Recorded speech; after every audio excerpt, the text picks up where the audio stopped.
quando a gente usa Python, o que a gente está fazendo é colocando certos padrões de bits na memória. Mas que padrões são esses? O que é que eu coloquei quando eu digitei, por exemplo, A igual a 10 na memória? Do mesmo jeito que a gente viu que tem uma função hexadecimal, que me permite ver como é que é o valor de 10 em hexadecimal, a gente tem uma função binária que permite ver como é que o dado é representado de forma binária. Esse 0b na frente é apenas para notificar você que o resto da representação é uma representação binária do número. 1010 é a versão binária de 10. E a gente precisa entender um pouquinho como é que Python, então, vai representar os dados lá dentro. Então, você vai ver que inteiros não tem limite de tamanho.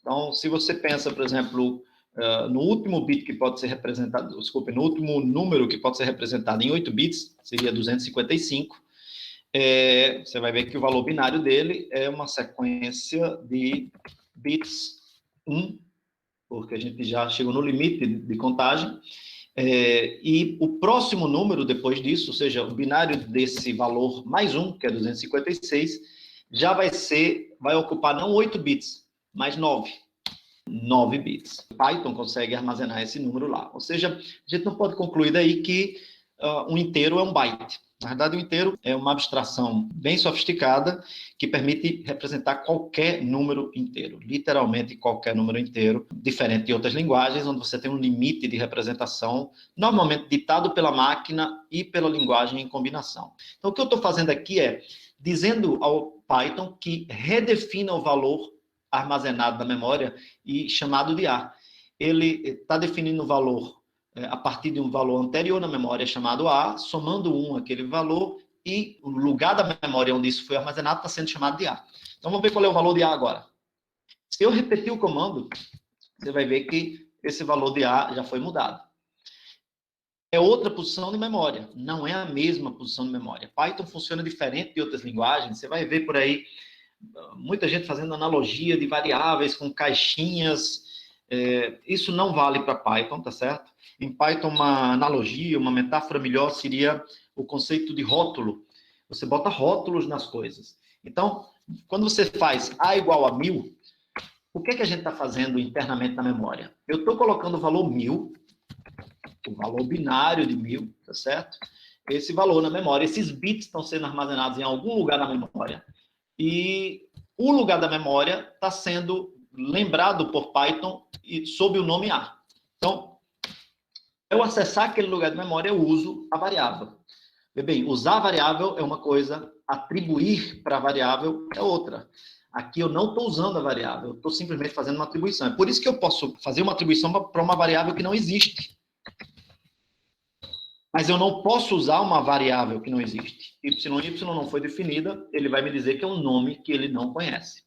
Então, quando você tem A igual a 1000, o que você fez foi colocar o 1000 na memória e dar um rótulo para ele, A. Quando você faz A igual a mais 1, o que você está fazendo é calcular um novo dado na memória e guardar ele na memória, que é A mais 1.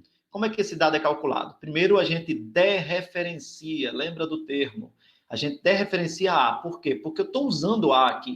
Então, quando ele é dereferenciado, a gente chega no verdadeiro valor que está na memória. Então, aqui, isso aqui produz 1000. Eu tenho agora 1000, uma operação de soma e o valor 1. Isso é jogado para a ULA. A unidade lógica e aritmética faz a soma, produz o valor 1001 e coloca na memória. Em que lugar? No outro lugar, não no mesmo lugar onde tinha A igual a 1000. Python jamais muda os valores de inteiros na memória, diferente de outras linguagens, tá certo? Por isso que vir de outra linguagem tem seus perigos, porque você traz a semântica de lá achando que você pode trazê-la para cá, porque a sintaxe é parecida. Esse é um dos grandes problemas de aprender programação. Sintaxes parecidas com semânticas diferentes. A gente tende a ser enganado pela sintaxe. Então, o que está acontecendo aqui é um novo número está sendo calculado, armazenado no outro lugar da memória, e o rótulo que antes estava sendo usado para aquele primeiro foi arrancado daquele primeiro e colocado nesse novo número. Você consegue imaginar isso? Então, o que é que aconteceu agora? A é 1001. E o 1000 que estava na memória? Bom, 1000 continua lá na memória em algum lugar. Python não apaga para ser bem eficiente nesse processo. Ele diz, ó, abandona o objeto lá. Então, todo cuidado com a semântica. de atribuição em Python, porque ela não é, talvez, a mais natural para quem vem de outras linguagens. Então, como é que o inteiro é armazenado na memória? O int de Python é um número ilimitado. O único limite que você tem, de verdade, para inteiros em Python é a memória da sua máquina. Vamos fazer um programa aqui. Então, eu vou começar com um contador, ali eu vou chamar ele de contador, e vou imprimir o valor desse contador. Vamos rodar o programa, Python 3, né? Tá tudo ok, contador tem valor 0. Como é que eu faço ele contar na memória? Eu vou fazer contador igual a contador mais 1. Vou rodar isso aqui de novo. Ele continua dando 0, mas é porque o print está antes desse comando aqui. E aí a gente vê uma outra coisa sobre semântica de execução de programas. Os programas são executados primeiro a primeira linha e as outras em seguida, e há uma ordem estrita. Na linha 2, eu posso usar a variável que está definida na linha 1, porque a linha 1 já vai ter sido executada. Exemplo igual a prog 1. E vou imprimir aqui embaixo print exemplo. Então, você vai ver que ele imprimiu 0 e prog 1. Mas, se eu tivesse feito esse print antes da atribuição, você vai ver que a gente vai ter um erro. Quando chegar na linha 4, ele se depara com um nome que ele ainda não conhece. O nome está logo embaixo, mas isso evidencia que Python executa o programa linha a linha, o programa quebrou, e isso significa que um erro foi encontrado que impediu o Python de continuar para frente. Esse é um erro típico, erro de nome. A ordem correta seria essa, vou inverter de novo e executar. Vou voltar para o nosso contador. Então, o que eu vou fazer é tirar o contador. Aliás, vou copiar o contador para cá, para baixo. Vou rodar isso de novo. E agora a gente está vendo ele contando 0 e 1. Vamos fazer isso de novo. Como é que eu posso fazer para ele contar 2 agora? Um jeito simples é copiar essas duas linhas. Então, isso aqui faz. Define o contador e imprime. Esse aqui atualiza o contador e imprime. Atualiza o contador e imprime. Vamos rodar o programa agora com os dois blocos. E a gente está contando até 2. Agora ficou fácil de ver como é que eu faço para contar até 3. Até 4. Se eu tiver que contar até 1000, vou repetir isso 1000 vezes? Felizmente não. Python tem uma forma de fazer isso para mim. Eu posso dizer a ele, repita isto. Infelizmente não é em português como eu estou escrevendo aí. Mas a gente vai ver que não é muito diferente disso não. 5 vezes isto aqui. Como é que eu faço isso em Python? Este é o padrão para conseguir uma repetição 5 vezes. Eu estou dizendo, isto aqui te repete 5 vezes. Esse hash aqui, que fica em azul, é uma forma de você escrever comentários em português que o Python vai ignorar quando executar.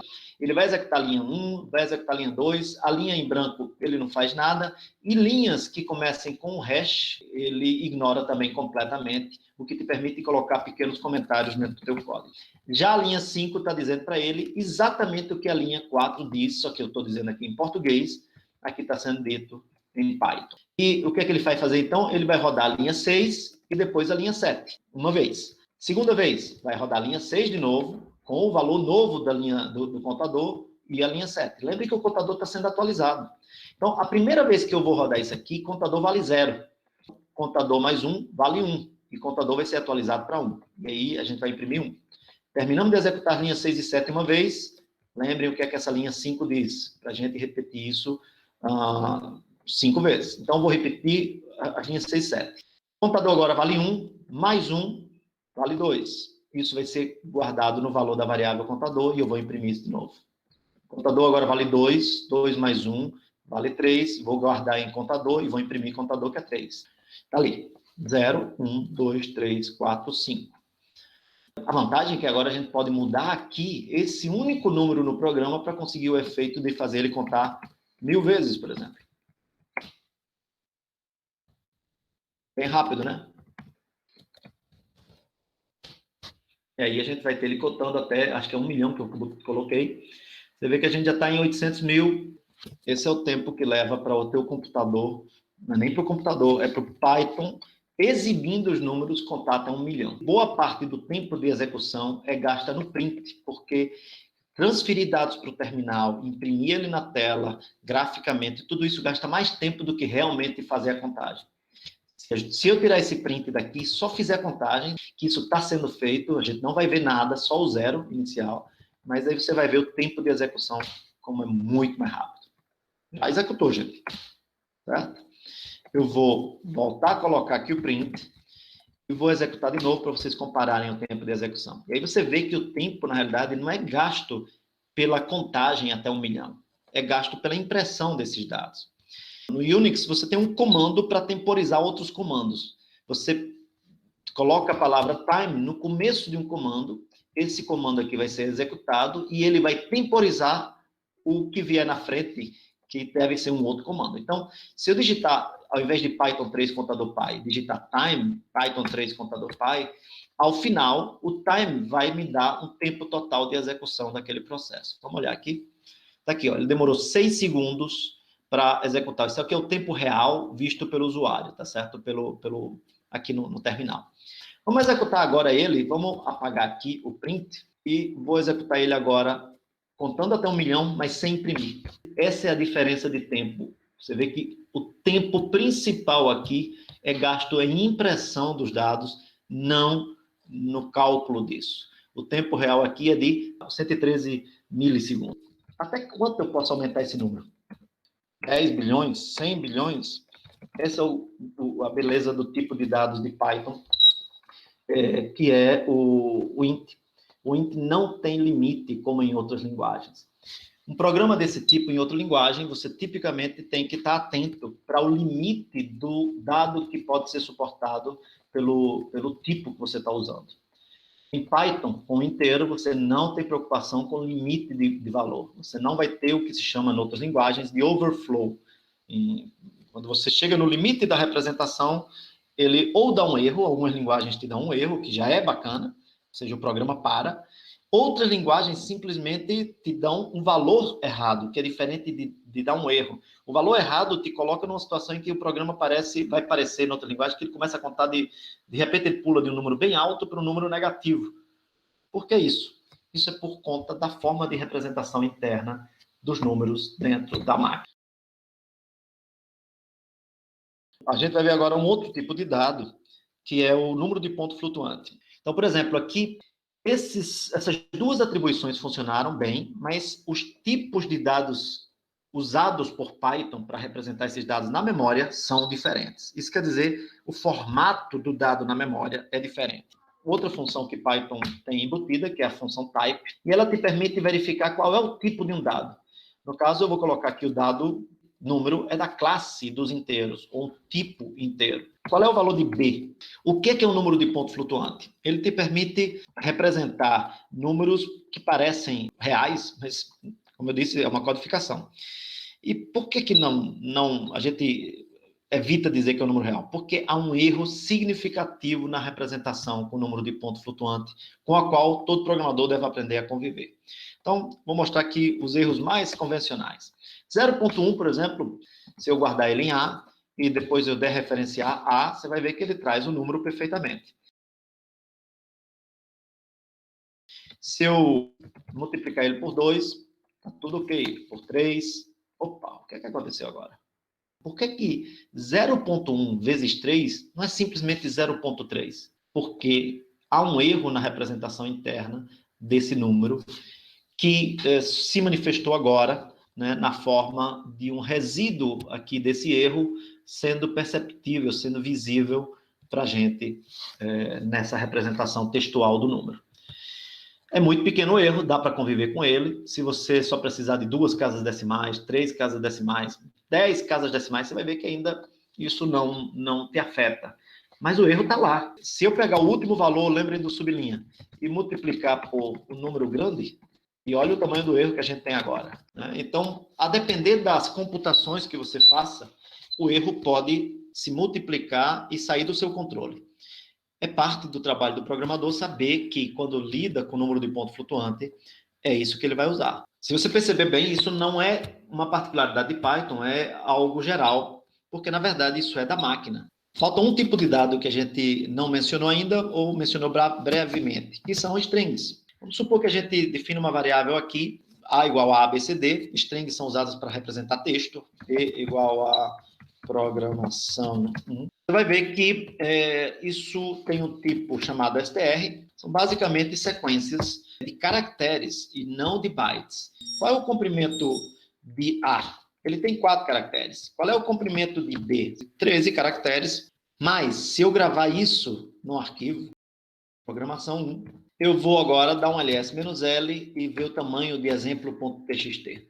Você vai ver que ele tem, na realidade, 16 caracteres. Qual é o motivo para isso? Por que há 16 caracteres aqui? Então, vamos olhar os bytes de forma binária.